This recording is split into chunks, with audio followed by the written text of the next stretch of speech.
So,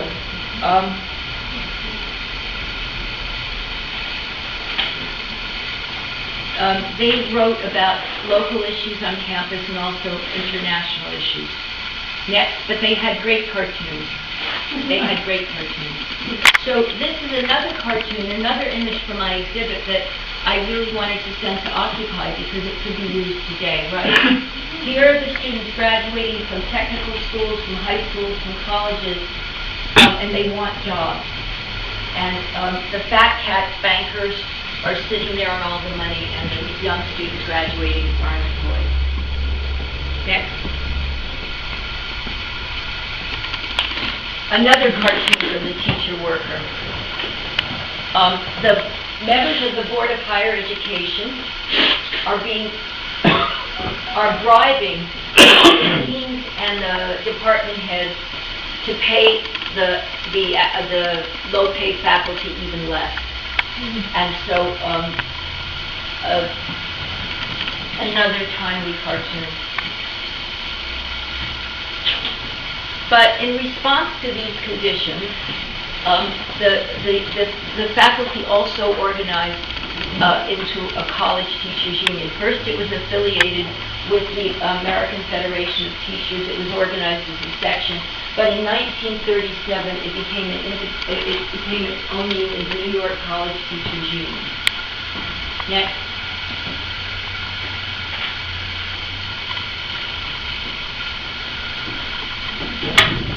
In 1936, an English instructor, Laura Shappy, who some of you may know at some point went on to found Jewish Current and remained the editor of Jewish Current all his life, was denied reappointment. He was probably the most well-known radical faculty on campus.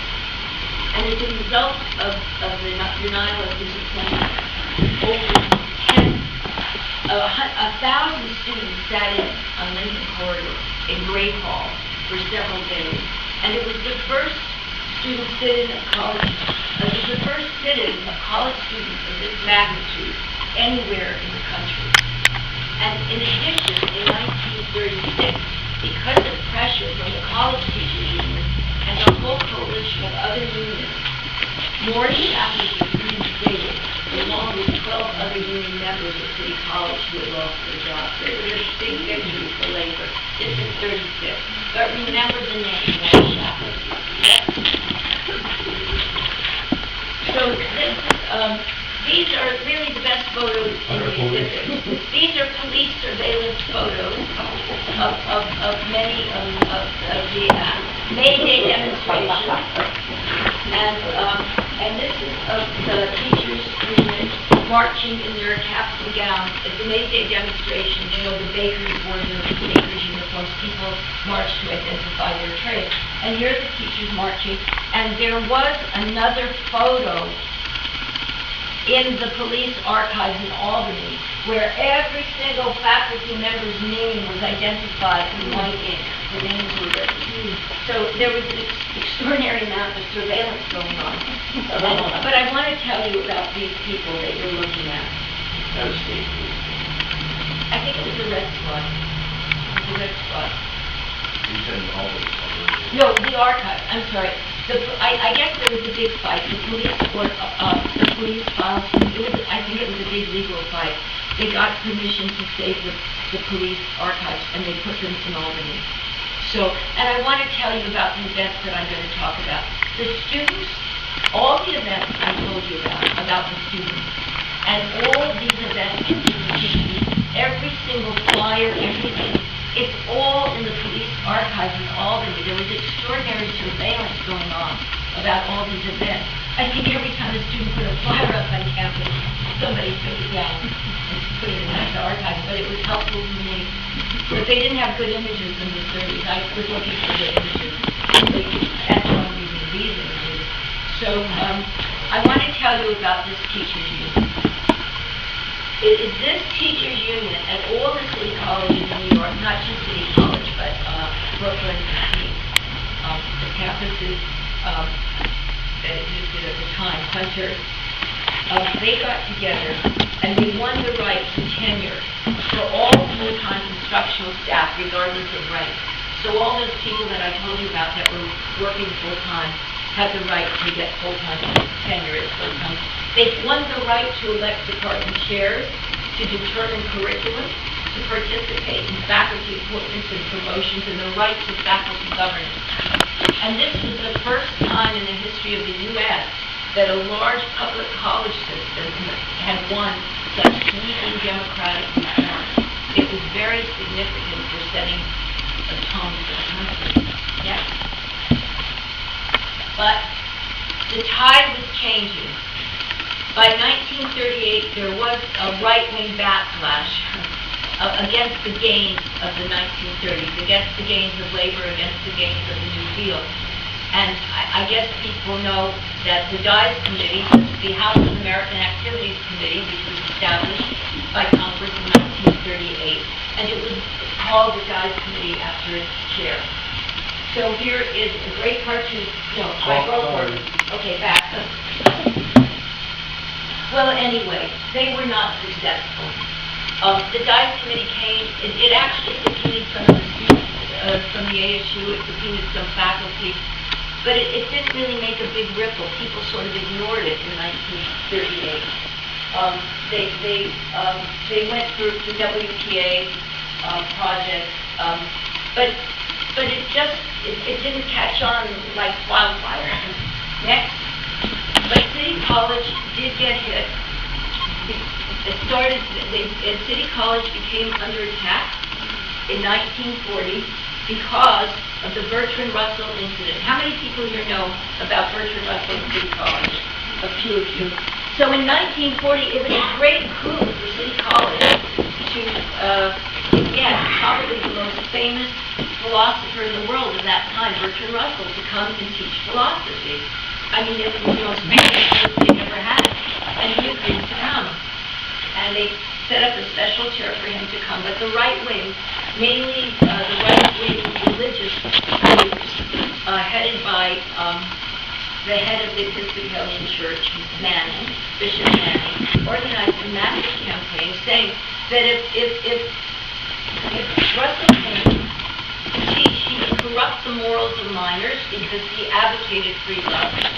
And there was a major campaign to get him not to come. This is a book that was written about the incident. Next.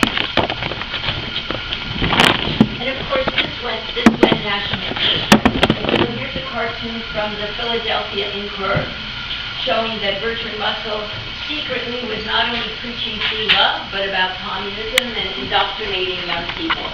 The campaign was so successful that Mayor LaGuardia withdrew funding for this position, and immediately after this incident, the Rapp-Couder Committee was set up in Albany. The Rapp-Couder Committee was created in August 1939, and it may be in part because of the anti-communism that was generated by the Hitler-Stalin non-aggression pact in 1939, created a kind of a wave of anti-communism, and there were other things going on as well. So when this committee was created in 1940, it was funded by the New York State Legislature as a joint committee to investigate the finances and the extent of subversive, quote, subversive activities in the New York City public schools and colleges. And here's a member of that committee, of a picture of that committee. The two guys in the middle are Rapp there, and one on the left is Senator Couder, on the right is Assemblyman Rapp. Next. The first act of this committee was to subpoena the membership list of the college teachers union and the teachers union, who are the public school teachers. That was their first act. And they also subpoenaed the minutes of the union meeting. So they had a big list to begin with. And in process, in a period of a year and a half, in private closed-door hearings, they interrogated over 400 school teachers, approximately 60 to 80 faculty, over 60 college students, members of the American Student Union. They had no right to legal representation. They did not know the charges against them, and they just get called. It went on and on and on. But the teachers that were subpoenaed, one or two lost their jobs as a result of rap here. Most of them who had gotten subpoenaed in the 30s and then continued teaching lost their jobs in the 1950s during the crisis. Over 350 schools in New York City lost their jobs during McCarthyism. But this story set the stage. These graphics are from a book called Winter Soldiers and a conspiracy against the schools, and that was published by the teachers union to raise money for the legal defense of the Rap-Poussière victims. And the images were donated by prominent left-wing artists at the time. So those subpoenaed, once you were subpoenaed, you were asked about your political beliefs, you were asked what meetings you had attended, what your legal involvement, whether you'd gone to May Day demonstrations, what books you read, what magazines you subscribed to, and, of course, mostly, the major question, were you a member of the Communist Party? Well, with few exceptions, the people subpoenaed denied their membership of the company, because if they admitted to membership, they would have had to name the names of other communists. And so they, mostly with one exception, a few exceptions, denied their membership. Next. So here's a picture of a student being subpoenaed for these categories. 60 students are subpoenaed, including one high school student. Next. Into the private hearing. Oh, private, I mean closed door. It wasn't, I'm saying private hearing as opposed to public hearing. Yeah, I mean, you just got subpoenaed and you, I guess, closed door hearings where you just got subpoenaed and it was sort of secret. Yeah. And this is President Wright. That's how it's done. What? The closed door hearing.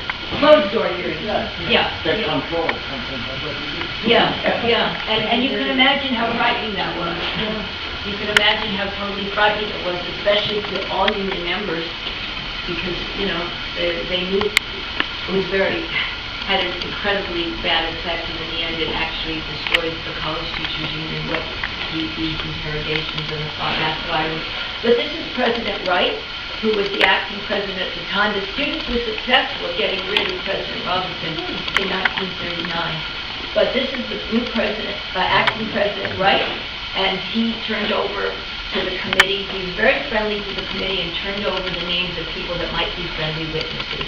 And there's a song written about him. By the way, when I did this presentation in New York, I always used to have Henry Foner, who several of his brothers were fired by Rap-Poussière. The students wrote songs, and he would come with me and sing the songs, and there's a song about him. So that's why he appears. Next. So this is what happened at City College. City College, they found 3 friendly witnesses. 3 witnesses that testified that over 50 members of the faculty and staff at City College were members of the Communist Party. Oh my God. And this is the man that sort of led the attack. His name was William Canning. He was a member of the history department. The history department got decimated. 8 faculty members lost their jobs. And he named names. These are public hearings. So once you were named by if you were named by 2 friendly witnesses, you appeared at the public hearing. So here he was at the public hearing naming names. So then, once you were named there, then you were called. Well, no, if you were named privately by 2 witnesses, you got called to the public hearing. And there were sort of waves of people that got called. What were all those other people running the picture? These are the official members of the Rap-Poussière committee. These are the public hearings. This goes into the news. This got into the newspapers. What year was this? The 41. 41.